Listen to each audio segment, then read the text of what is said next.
Assalamualaikum warahmatullahi wabarakatuh. Alhamdulillahi rabbil alamin.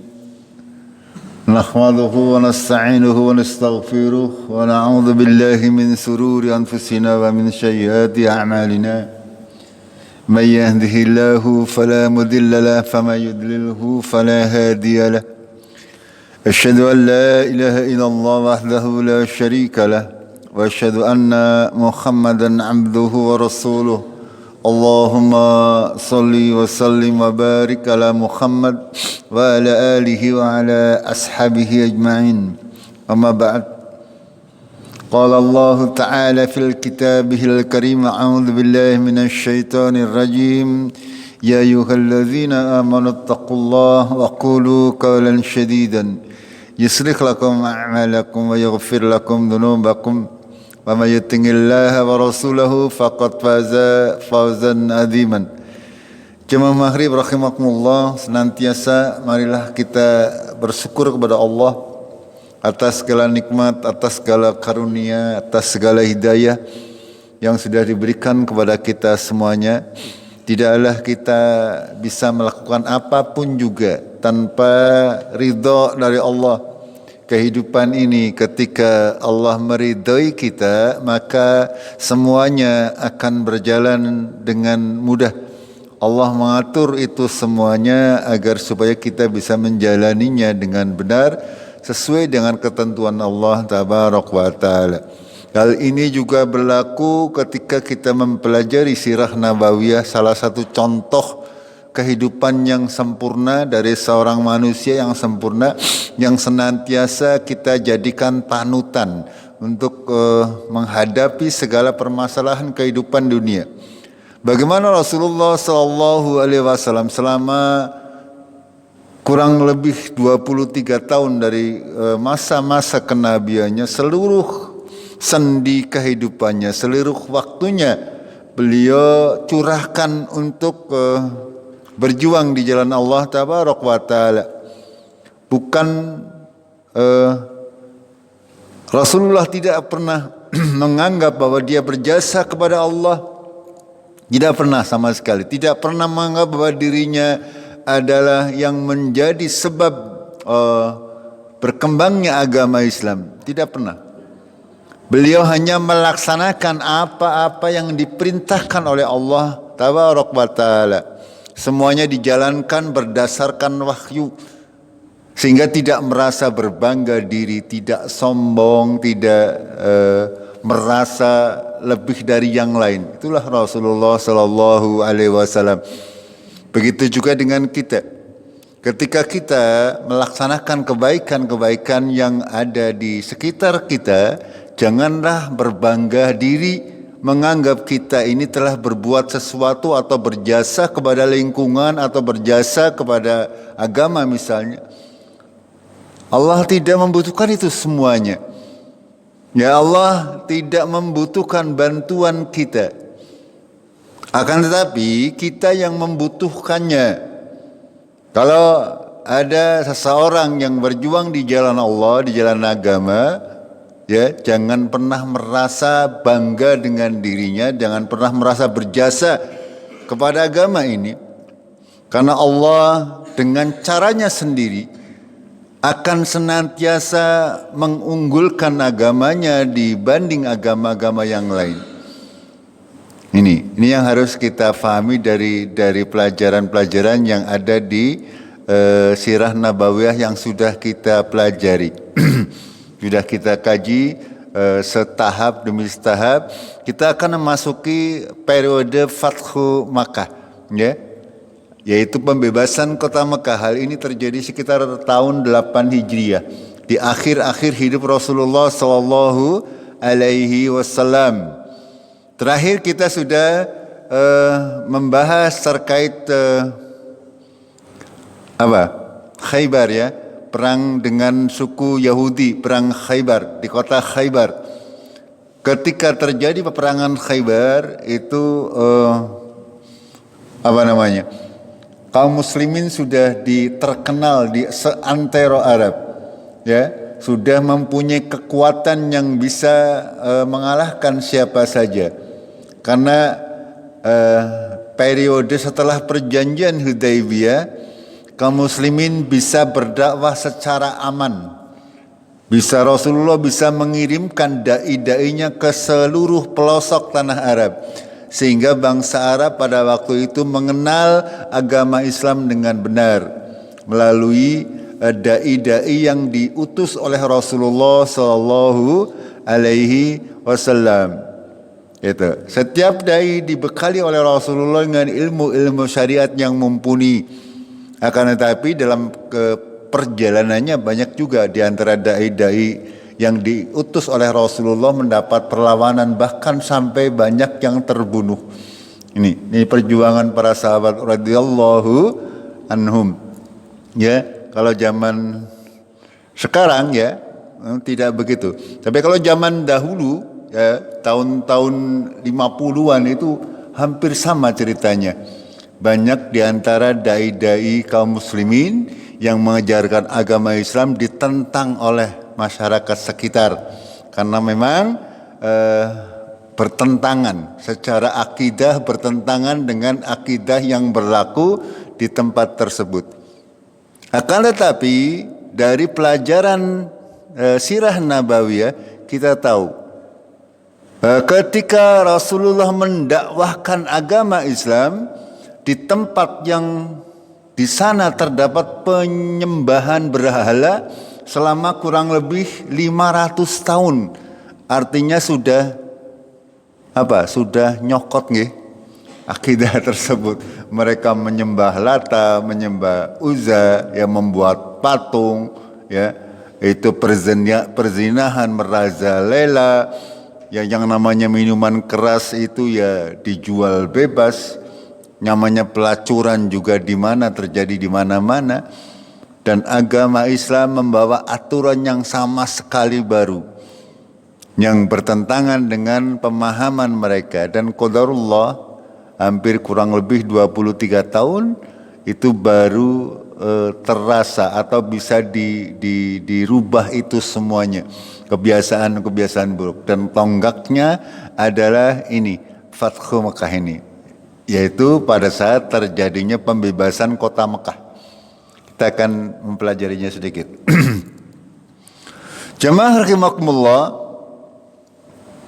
bahwasanya salah satu pertanda akan akhir masa kenabian Rasulullah Nabi Muhammad SAW adalah ketika turunnya ayat An-Nasr ini, ya. Ketika turun surat An-Nasr yang biasa kita baca, A'udzubillahi minasyaitonirrajim, idza jaa nasrullahi wal fath wa ra'aitan nas yadkhuluna fi dinillahi afwajan fasabbih bihamdi rabbika wastaghfir innahu kanat tawwaba. Ini 3 ayat yang pendek akan tetapi maknanya luar biasa dalam. Ya, Rasulullah Shallallahu Alaihi Wasallam sebelum turunnya ayat ini, beliau biasa membaca di ruku dan sujudnya. Di ruku biasanya membaca Subhana Rabbiyal Adim 3 kali. Ketika sujud Subhana Rabbiyal A'la, sebelum turun ayat ini. Akan tapi ketika turun ayat ini, Rasulullah mengganti bacanya menjadi Subhanakallahumma bihamdika Allahumma firli. Itu diriwayatkan oleh Aisyah, ya. Ini. Tapi boleh saja panjenengan, tidak masalah, di ruku maupun sujud membaca Subhana Rabbiyal Adim atau Subhana Rabbiyal A'la, atau membaca Subhanakallahumma dan seterusnya, itu boleh-boleh saja. Dua-duanya diperbolehkan. Hanya memang Rasulullah SAW ketika turun surat An-Nasr ini, beliau merasakan bahwa ini adalah akhir daripada perjuangan beliau setelah sempurna. Ini pertanda bahwa sebentar lagi Nabi Muhammad akan meninggal dunia. Ini, ya. Sebagai seorang Rasul tentunya beliau mengetahui dengan pasti, ya, dan tidak akan merasa takut otomatis, ya. Berbeda dengan kita mungkin, ya, hanya dengan mungkin berdina mboten arep mati. Ya, kalau saya terkadang merasa sangat ketakutan, ya, anggar sudah mati, apakah nasibnya mau seperti apa, apakah amalannya cukup apa tidak? Ini pertanyaan-pertanyaan yang senantiasa harus kita hadirkan sebagai apa? Sebagai motivasi dalam kita beramal. Ini kalau sudah mati kan sudah selesai nggih urusan di dunia, itu tinggal berhadapan dengan urusan akhirat. Ya. Di sini pada ayat yang mulia ini ya ada pertolongan Allah, nasrullah wal fath, ya. Ada pertolongan Allah dan kemenangan. Artinya apa? Seluruh kemenangan yang diraih oleh kaum muslimin adalah karena pertolongan Allah, bukan karena jumlahnya yang banyak, bukan karena persenjataannya yang modern, mutakhir dan sebagainya.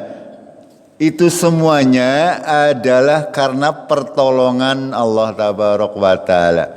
Ini menjadi pelajaran bagi kita semuanya. Seluruh keberhasilan yang kita raih dalam kehidupan di dunia pada hakikatnya adalah karena nasrullah, pertolongan apapun yang menimpa kita. Ya, makanya kita harus sadar, apapun yang menimpa diri kita dalam skala kecil maupun besar, itu jangan pernah merasa bahwasanya itu adalah hasil daripada kepandaian kita atau hasil daripada diri kita. Sama sekali bukan. Ya, akan tetapi itu semuanya adalah berkat pertolongan Allah. Ya, bahkan bangsa Indonesia mengakui itu atas berkat rahmat Allah yang Maha Kuasa. Ya, maka Indonesia bisa merdeka. Itu, ya. Kaum muslimin zaman dahulu di Indonesia ini, para ulama mereka merumuskan sebuah kalimat yang sempurna sebenarnya. Atas berkat rahmat Allah dalam pembukaan Undang-Undang Dasar 1945. Tasya kemudian, Bok. Pembukaan bahwa sesungguhnya kemerdekaan itu dan seterusnya. Itu alinea kedua, para pendiri negara kita menyatakan atas berkat rahmat Allah. Itu. Mereka mengakui bahwasanya kemerdekaan ini datangnya karena pertolongan Allah. Ini konteksnya adalah terkait Rasulullah Shallallahu Alaihi Wasallam beserta para sahabatnya.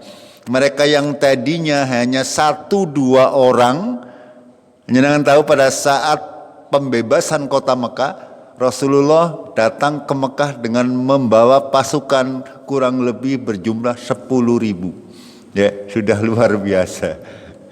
Orang Mekah, orang Quraisy, ya, mereka tidak berani melawan karena kalah jumlah dan kalah segalanya.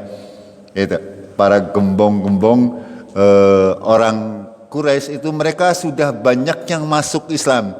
Contoh siapa itu?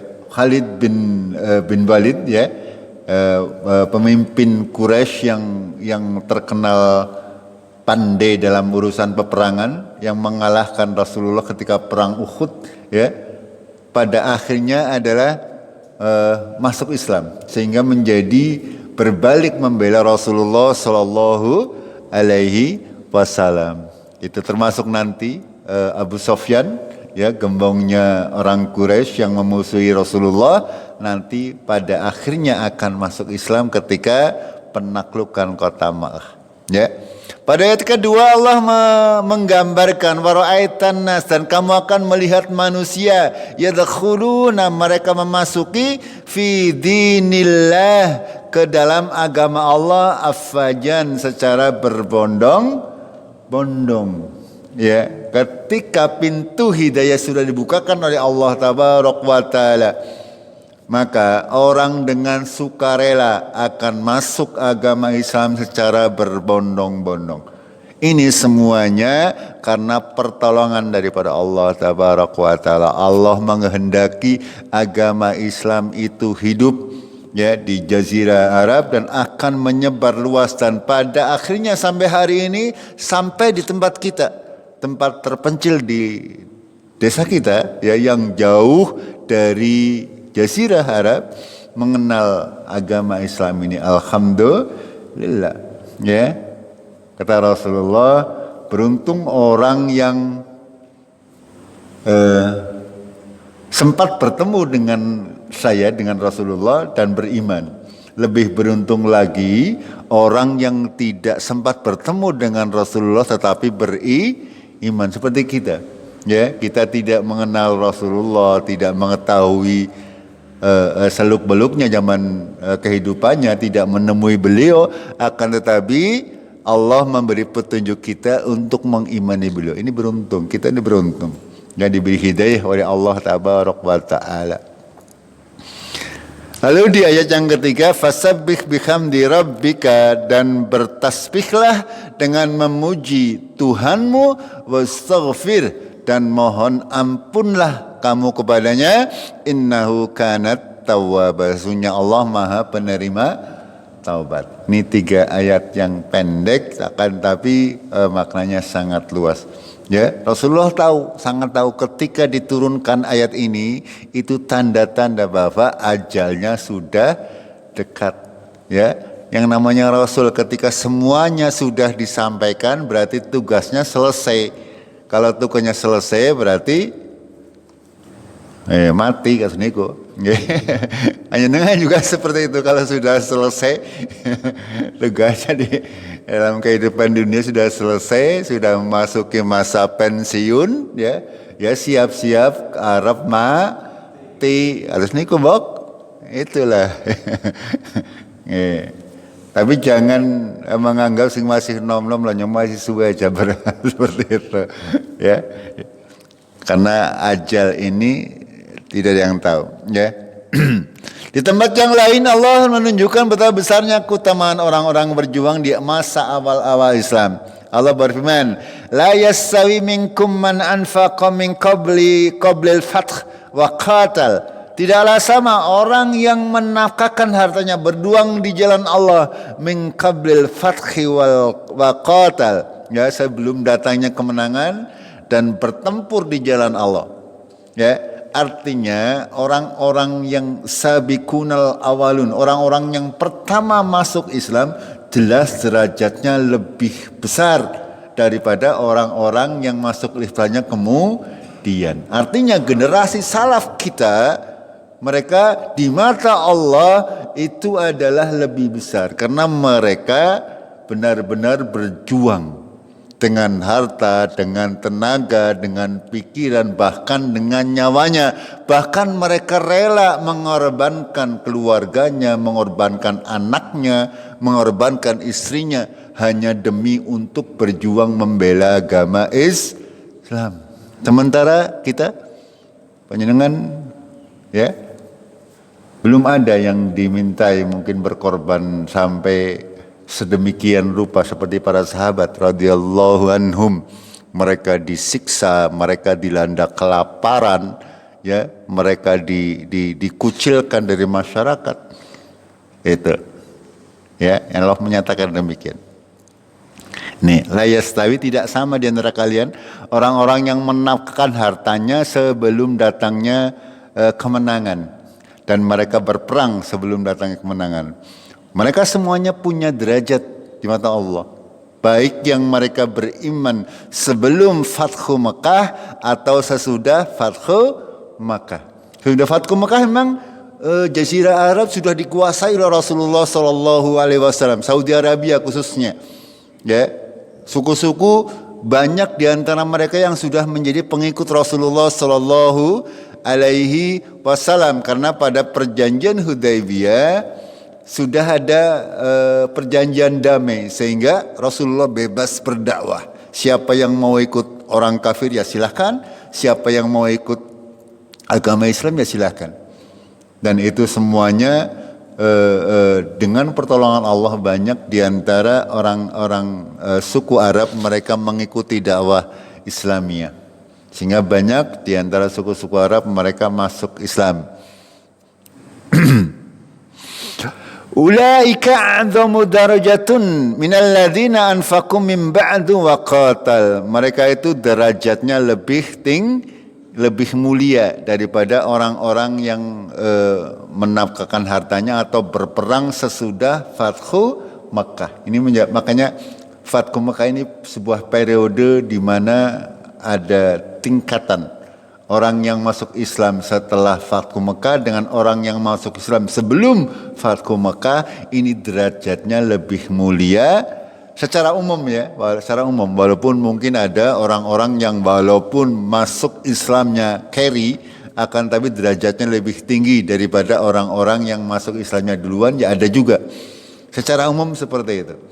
Orang-orang yang masuk Islam di awal marrah pada kali yang pertama ya, itu mereka benar-benar keislamannya sudah teruji dan Allah sudah memuji mereka semuanya. Allah sudah meridhoi mereka semuanya. Sementara orang-orang yang masuk Islam belakangan atau kita generasi belakangan ini ya, kita bersyukur akan tapi tingkat keimanan maupun amalan-amalan kita masih sangat jauh ya, dibandingkan dengan mereka-mereka para ulama salaf, para generasi sahabat dan para tabi'in ya. Mereka benar-benar berjuang ya, mengorbankan harta, mengorbankan jiwa, mengorbankan waktu demi untuk membela agama Allah tegak di muka bumi. Sementara kita ya belum mendapatkan ujian yang berat.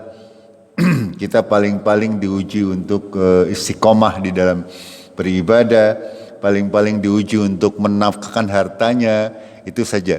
Dan itu belum kita bisa melaksanakannya dengan sempurna. Kadang-kadang kita masih tersibukkan dengan kehidupan dunia. Dan ketika kita diminta bersedekah, mungkin kita masih banyak yang merasa eman-eman. Itu saja. Gitu. Akan tapi itu semuanya monggo. Kita jadikan pelajaran di dalam diri kita dan memompa semangat kita untuk banyak berbuat kebaikan.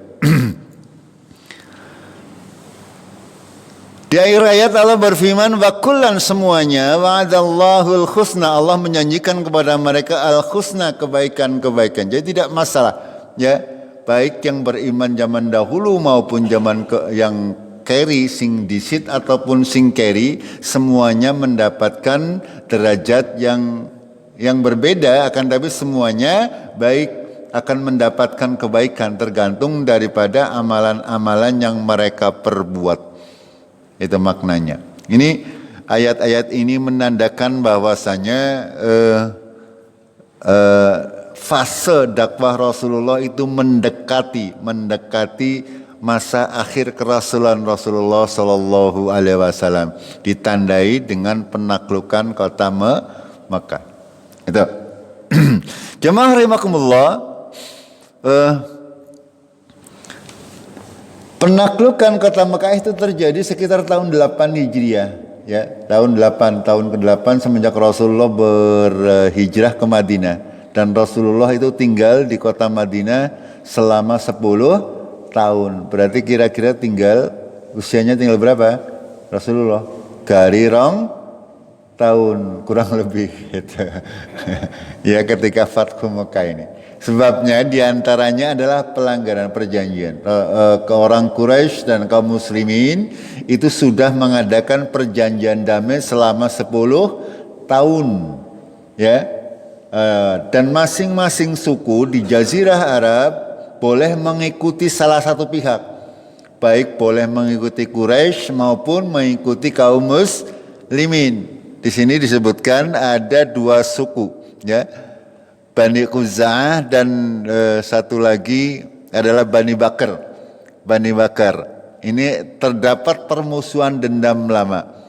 Ya, Bani Bakar ikut Quraisy, sementara Khuza'ah ikut Nabi Sallallahu Alaihi Wasallam, artinya berkoalisi, ya, secara umum seperti itu.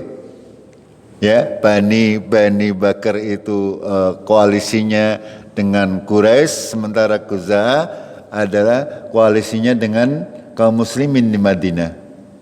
Akan tetapi Bani Bakar ini mengkhianati perjanjian. Padahal berlaku perjanjian tersebut. Tidak boleh saling menyerang selama 10 tahun. Akan tetapi Bani Bakar ini menyerang Bani Quzah suatu saat. Dan mereka meminta bantuan Quraisy. Dan Quraisy ini, orang kafir ini, ya, mereka membantu Bani Bakar. Sehingga mengkhianati perjanjian dengan Rasulullah SAW.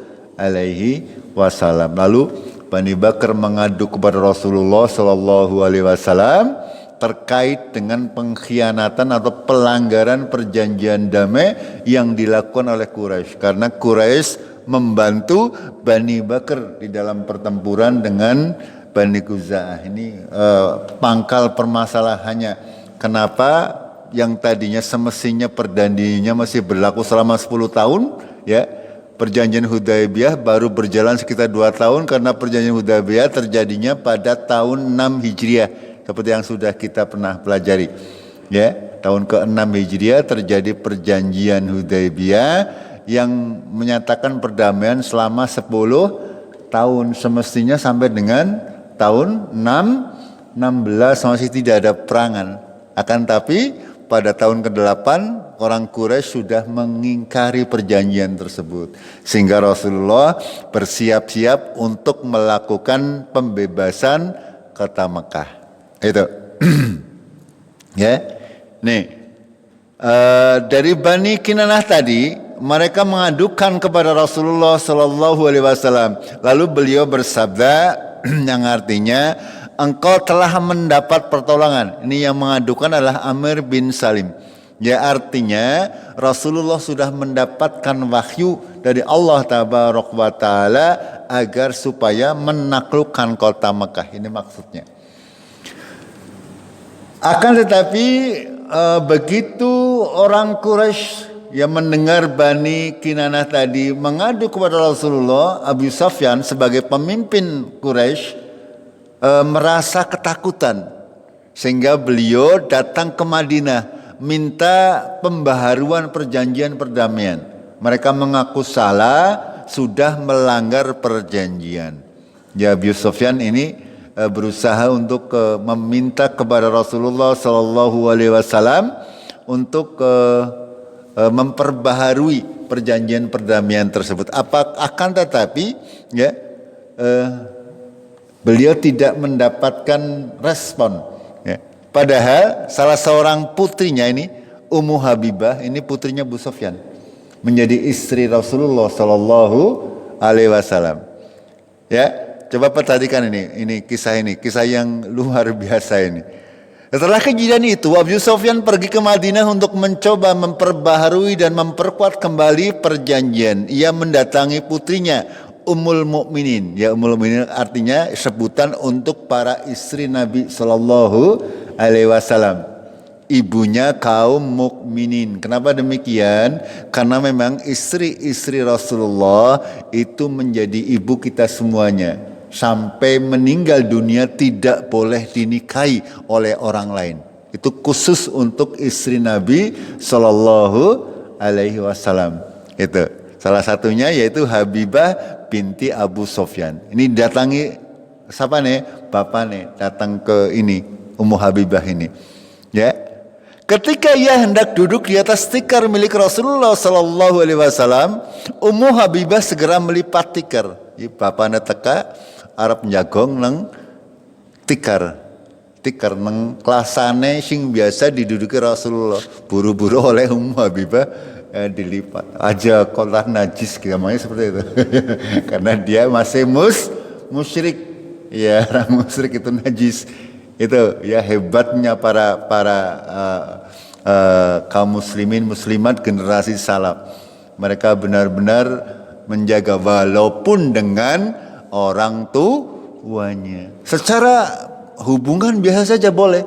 Kalaupun kita punya bapak, punya ibu, punya saudara yang tidak beragama Islam atau tidak menjalankan ibadah Islam secara rutin, kita berbuat baik tidak apa-apa. Tapi perkara akidah sudah beda urusan. Okay? Kita harus kekeh dengan akidah kita. Perkara hubungan baik, memberikan nafkah dan sebagainya boleh-boleh saja, nggak masalah. Gitu. Tetap menghormati orang tua kita walaupun berbeda akidah, nggak masalah. Gitu. Akan tapi untuk urusan akidah, ya ini kita harus kuat. Ya, walaupun itu bapak-bapak kita, walaupun itu anak-anak kita, walaupun itu istri-istri kita. Gitu. Kalau urusan akidah kita harus teguh, ya, harus benar-benar berjalan di atas kebenaran. Ya, apa yang dikatakan bapaknya, Abu Sufyan berkata, "Wahai putriku, apakah engkau tidak rela aku duduk di atas tikar ini? Apakah tikar ini lebih engkau sukai daripada aku?" Ya, ini kata bapak Abu Sufyan ini kepada putrinya. Ia menjawab, "Ini adalah tikar Rasulullah Sallallahu Alaihi Wasallam, sedangkan engkau adalah orang musyrik yang najis." Orang musyrik najis nggih? Tak boleh kaum muslimin muslimat disentuh oleh orang musyrik, tak boleh. Menikahi orang musyrik haram hukumnya. Hanya dengan punya anak perempuan misalnya, kok dilamar oleh orang kafir, haram hukumnya, dosa besar panjenengan menikahkan. Ya, pernikahannya tidak sah sampai hari kiamat. Tidak dianggap sebagai sebuah pernikahan, pernikahannya batal. Selamanya panjenengan dianggap berzina. Ini untuk kita pegang secara teguh. Jangan sampai kita bermudah-mudahan dalam menikahkan anak-anak putri kita atau kita menikahi wanita yang bukan kecuali panjenengan punya agama yang kuat, berusaha untuk menarik, ya, agar si istri menjadi seorang muslim yang taat. Tapi kalau kaum perempuan dinikahkan kepada orang selain Islam, ya mereka kebanyakan mereka akan berpindah agama, menjadi murtadin, orang yang murtad dari agama Islam. Naudzubillah. Nih, aku tidak suka engkau duduk di atas tikar Rasulullah Sallallahu Alaihi Wasallam. Lalu beliau mendatangi Abu Bakar, mendatangi Umar, mendatangi Ali dan sebagainya. Karena Abu Sufyan sebenarnya juga kenal dekat dengan mereka para sahabat yang mulia, akan tetapi ya karena Rasulullah sudah mendapatkan wahyu, tidak ada lagi perjanjian damai, sehingga usaha yang dilakukan oleh Abu Sufyan tidak mendapatkan hasil. Ya, tetap saja kaum kafir Quraisy dianggap sudah berkhianat, sehingga perjanjian damai yang 10 tahun sudah tidak berlaku lagi, dibolehkan berperang lagi. Intinya itu pada tahun ke-8 Hijriah. Lalu Rasulullah bersiap-siap, beliau memerintahkan untuk berperang, menyerang Mekah. Ya, kalau zaman dahulu Rasulullah yang diserang. Setelah perang Khandaq itu Rasulullah bersabda bahwa kita tidak akan lagi diserang, kita yang akan menyerang. Ya. Lalu Rasulullah mempersiapkan pasukan dan beliau berdoa yang kurang lebih artinya, ya Allah, tutuplah mata-mata dan berita dari Quraisy agar kami bisa mewujudkan mereka sendiri, mereka di negeri mereka sendiri. Ini artinya Rasulullah mohon kepada Allah agar perjalanan beliau ya untuk menyerang kota Mekah tidak diketahui oleh orang kafir Quraisy pada waktu itu. Memang ya, sampai dengan Rasulullah sudah berkemah di sekitar di sekitar kota Mekah, orang Quraisy kafir belum mengetahui kedatangan pasukan kaum muslimin. Ya, setiap doa Rasulullah diijabai. Lalu ada sebuah surat dari Khatib bin Abi Balta'ah. Khatib bin Abi Balta'ah ini seorang sahabat Rasulullah. Beliau juga orang yang ikut di perang Badar. Ya, orang yang hijrah dari Mekah ke Madinah, dan beliau juga ikut perang Badar. Akan tetapi Khatib ini bin Abi Balta'ah ini orang yang tidak punya kedudukan di Mekah. Banyak saudaranya di Mekah yang orang biasa-biasa, tidak mempunyai perlindungan, sehingga ketika Khatib bin Abi Balta'ah itu mengetahui Rasulullah mengirimkan pasukan, beliau membocorkan berita tersebut, menyuruh seorang perempuan untuk membawa berita, membawa surat ya kepada keluarganya. Ini kisahnya seperti itu. Kita baca sebentar. Menjelang penaklukan Mekah, Hatib bin Abi Balta'ah sempat mengirim surat secara diam-diam kepada penduduk Mekah, memberitahu bahwa Rasulullah Shallallahu Alaihi Wasallam akan bergerak menuju kota tersebut. Surat itu ia titipkan melalui seorang wanita. Ya, ini berita. Ya, Rasulullah sudah berdoa agar supaya ditutupi. Akan tetapi Khatib ini hendak membocorkan rahasia. Akan tetapi karena Rasulullah itu dilindungi oleh Allah, maka Rasulullah mengetahui melalui malaikat Jibril. Ya. Lalu beliau memerintahkan Ali bin Abu Thalib untuk menyusul ya wanita tersebut. Ya, perjalanan dari Mekah ke Madinah itu karena zaman dahulu lama, ya apalagi perempuan yang membawa tidak bisa cepat. Lalu Ali bin Abu Thalib diperintah oleh Rasulullah untuk susul wanita tersebut. Ya, minta suratnya jangan sampai ke tangan penduduk Mekah. Ya, Ali bin Abu Thalib berkata, aku mendengar Nabi SAW bersabda, pergilah kalian ke Radwahkah, di sana ada seorang wanita yang membawa surat, ambillah surat itu darinya. Maka kami pun berangkat bersama Zubair dan Miqdad. Setelah tiba di tempat tersebut, kami menemukan wanita tersebut. Ternyata 3 orang ini, ada Ali, ada Zubair dan Miqdad. Ini yang menyusul wanita yang membawa surat tersebut. Lalu kami berkata kepadanya, keluarkan surat itu. Ia membantah, aku tidak membawa surat. Kami menegaskan, kamu harus mengeluarkannya atau kami akan menelanjangimu. Ini ancaman dari Ali radhiyallahu anhu. Ya, para wanita sudah barang tentu ini sangat takut ya, kalau disakiti mungkin masih tahan, tapi kalau sudah urusannya dipermalukan di hadapan umum, sudah tentu itu lebih menyakitkan daripada mungkin dipukul atau diapakan. Ya, ini ancamannya Ali adalah akan ditelanjangi kalau tidak mau mengeluarkan isi suratnya. Akhirnya perempuan tersebut mengeluarkan surat tersebut yang disimpan di sanggul rambutnya, lalu surat tersebut dibawa kepada Rasulullah Sallallahu Alaihi Wasallam. Lalu surat tersebut dibaca oleh Rasulullah, lalu memanggil si Khatib ini, ya. Apa maksud semua ini wahai Hatib, kata Rasulullah. Apa jawaban Hatib? Hatib menjawab dengan jujur, wahai Rasulullah, jangan tergesa menghukumku. Aku bukan orang Quraisy. Keluargaku di Mekah tidak memiliki pelindung. Berbeda dengan para sahabatmu, aku hanya ingin menjaga hubungan dengan mereka agar keluargaku tidak ditindas. Bukan karena aku murtad dari Islam atau rela dengan kekufuran setelah mendapatkan petunjuk. Ini penjelasan Khatib. Ini karena memang beliau secara prinsip tidak akan mengkhianati Rasulullah, hanya akan memberitahu keluarganya agar mereka bisa menyelamatkan diri. Intinya seperti itu.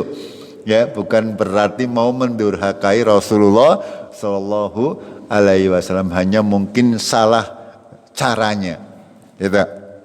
Apa yang disampaikan Rasulullah, sungguh ia telah berkata jujur kepada kalian. Ini disaksikan oleh para sahabat. Akan tetapi para sahabat mereka banyak yang tidak ngandel lah dengan alasan Khatib ini, sehingga Umar bin Khattab berkata, wahai Rasulullah, izinkan aku memenggal leher si munafik ini. Ya Rasulullah, Umar bin Khattab kita tahu orangnya tegas, keras ya. Sehingga ketika ada penggelarangan seperti itu tidak suka basa-basi. Ya Rasulullah, penggal saja ini orang. Ini orang munafik yang sudah mau membocorkan rahasia kita kepada musuh. Ya. Akan tapi apa tanggapan Nabi Shallallahu Alaihi Wasallam? Ia adalah peserta perang Badar, ya. Dan tahukah kamu, boleh jadi Allah telah memandang para perjuang Badar lalu berfirman, lakukanlah apa yang kalian kehendaki, sungguh aku telah mengampuni kalian. Ini hadis sahih riwayat Bukhari Muslim. Jadi para pelaku perang Badar ini walaupun salah akan diampuni oleh Allah Tabaraka wa Ta'ala. Kita tahu ketika peristiwa hadisul ifk, ya, berita bohong yang menimpa Aisyah, ya, ada seorang sahabat yang ikut menyebarkan berita tersebut. Akan tetapi karena yang menyebarkan ini adalah ahli Badar, maka insya Allah akan diampuni. Itu. Ini sama dengan khatib ini. Khatib ini ahli Badar. Walaupun dia melakukan kesalahan, akan tetapi tetap akan diampuni oleh Allah karena dia ikut dalam peperangan Badar. Kita tahu peperangan Badar sangat-sangat besar, ya, dampaknya. Bukti keimanan mereka, bukti keteguhan mereka. Bayangkan 300 orang menghadapi 1000 orang, ya, dengan persenjataan yang lengkap. Kalau imannya tidak benar-benar kuat, ya akan lari tunggang langgang. Ya, akan tetapi para sahabat yang mengikuti perang Badar, subhanallah, ya, mereka orang-orang yang memang dipilih oleh Allah untuk membantu Rasulullah di dalam perang pertama antara kaum muslimin dan orang Quraisy. Ketika mendengar hal tersebut, ya, Umar menangis, ya. Umar menangis. Ini saya tidak tuliskan di sini, akan tapi pada kelanjutan hadis tersebut, ya, Umar bin Khattab mengatakan sadaqa Rasulullah, sadaqallah wa sadaqa Rasulullah. Allah dan Rasulnya yang lebih tahu, ya. Umar bin Khattab orangnya tegas, tapi ketika tahu dia salah dia langsung menyadari, ya. Kadang ada orang yang tegas, ya, tapi ketika salah tidak menyadari banyaknya. Tapi Umar tidak seperti itu. Dia tegas, akan tapi ketika tahu dia salah langsung memohon maaf. Ini tegasnya Umar bin Khattab seperti itu. Tidak seperti kebanyakan orang kita, tegas tapi ngeyel, ya. Anggar salah, ya, tidak mau dibenarkan, tetap berusaha untuk membenarkan diri sendiri. Ya, ketika peristiwa tersebut terjadi, lalu Allah menurunkan sebuah ayat dalam surat Al-Mumtahanah. Allah berfirman, "Ya ayyuhalladzina amanu la tattakhidhu aduwwi wa aduwwakum awliya'a tulquna ilaihim bil mawaddati wa qad kafara bima ja'akum minal haqq." Ya. Ini ayat, ya, dari Allah yang menggambarkan atau menegur kaum muslimin agar tidak berlaku seperti khatib. Wahai orang-orang yang beriman, janganlah kamu menjadikan musuhku dan musuhmu sebagai teman setia yang kamu sampaikan kepada mereka berita-berita tentang Muhammad karena rasa kasih sayang, padahal sungguh mereka telah ingkar kepada kebenaran yang datang kepadamu. Ini, ya, kita tidak boleh, ya, walaupun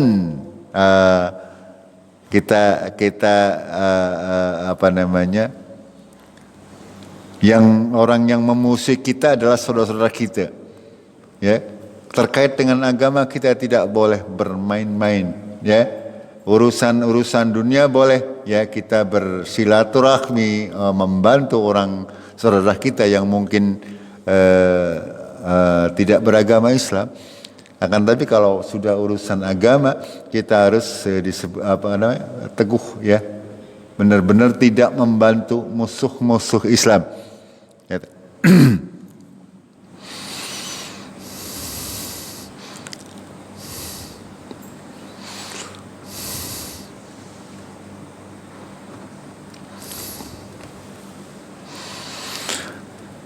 Terlanjutkan.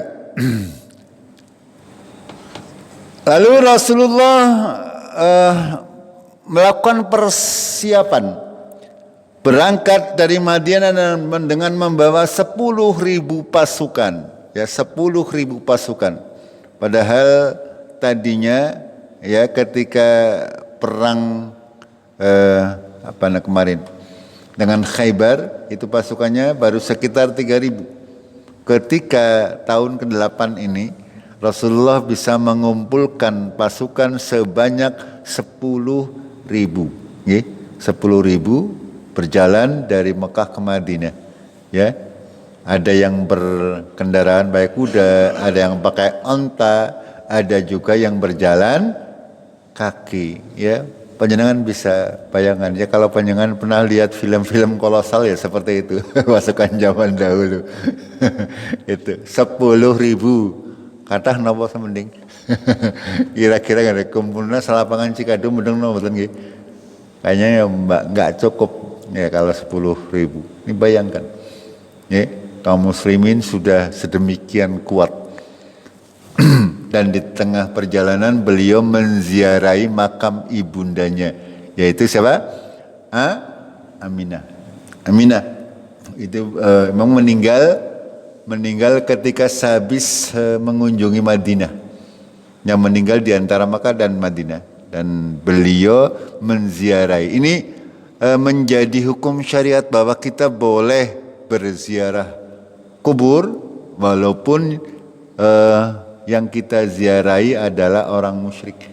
Itu. Ibunda Aminah Islam atau musyrik? Musyrik ya, belum Islam. Beliau meninggal dalam keadaan musyrik. Makanya disiriwayatkan. Ya.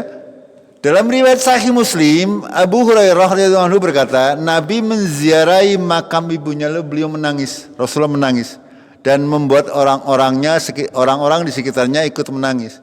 Ya, para sahabat ketika melihat beliau Rasulullah menangis, ya ikut sedih. Ya, panjenengan ketika mempunyai orang yang dicintai, orang yang panjenengan kagumi menangis, biasanya juga ikut menangis. Gimana betul? Iya, panjenengan misalkan seorang anak melihat bapaknya menangis, biasanya anaknya melo nangis. Ya, seorang anak misalnya melihat ibunya menangis, walaupun orang ngerti jalarannya, kadang-kadang melo nangis. Itu sama ya. Para sahabat begitu. Saking cintanya kepada Nabi Shallallahu Alaihi Wasallam, ketika beliau menangis, para sahabat ikut menangis walaupun orang ngerti nangisnya kenapa. Lalu beliau bersabda, aku meminta izin kepada Rabbku untuk memohonkan ampun bagi ibuku, tetapi tidak diizinkan. Ini penyebabnya.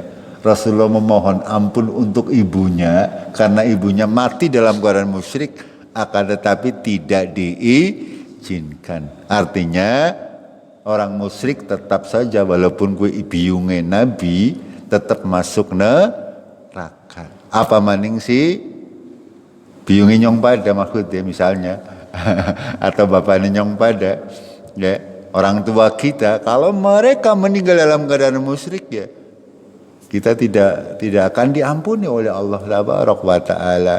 Itu siapa saja di antara saudara kita yang mati dalam keadaan musyrik, ya tidak menjalankan syariat agama Islam, tidak akan diampuni. Bahkan ya ini menjadi contoh bagi kita semuanya.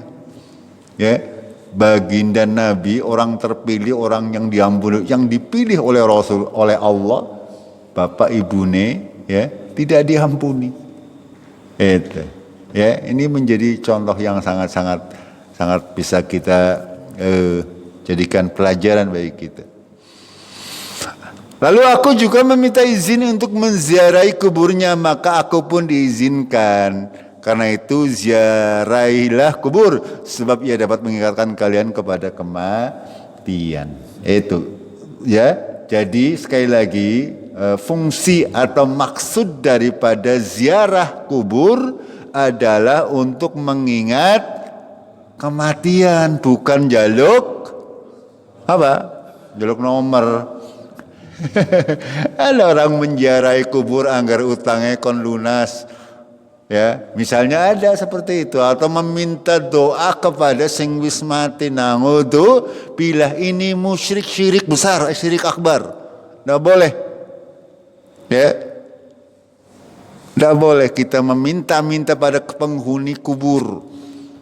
Orang mati dimintai ngeresurip ya belum tentu tayang apa nggih? Apa maning sewis mati eta. Tak boleh sama sekali. Tidak ada Nabi memerintahkan demikian.